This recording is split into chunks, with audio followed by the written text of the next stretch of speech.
అన్న మొన్న వీడియోలో కామెంట్ వచ్చిందన్న దశం భాగం నువ్వేమో ఇవ్వద్దు అంటున్నారు. మరి దశం భాగం ఇవ్వకపోతే సేవకుడి కుటుంబం ఎలా బ్రతికిద్దన్న?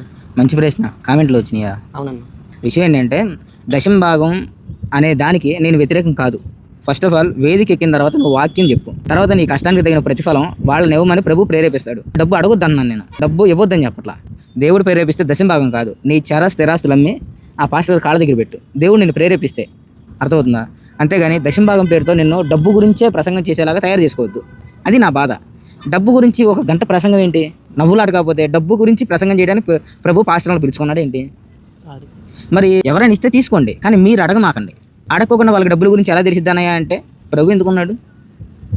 మీరు స్వార్థ చెప్పడానికి వెళ్ళేటప్పుడు కానీ సంచినైనానో జాలినైనానో వెండినైనానో కనీసం ఏది వేసుకెళ్ళమాకండి. దాంట్లో నీకు కావాల్సింది భోజనం, పనివాడు జీతానికి పాత్రుడు. దేవుడు ఇవ్వడా? అంత నమ్మకం లేకుండా సేవ చేస్తున్నావా? ఒక నికాసైన సేవకుడు కానుకల గురించి మాట్లాడడు, డబ్బుల గురించి మాట్లాడడు. సంఘంలో నుంచి నువ్వు చేసేది నికాసైన సేవ అయితే దేవుడు ఇప్పిస్తాడు, అంతే. అంతకుమించి వేరేది వద్దు.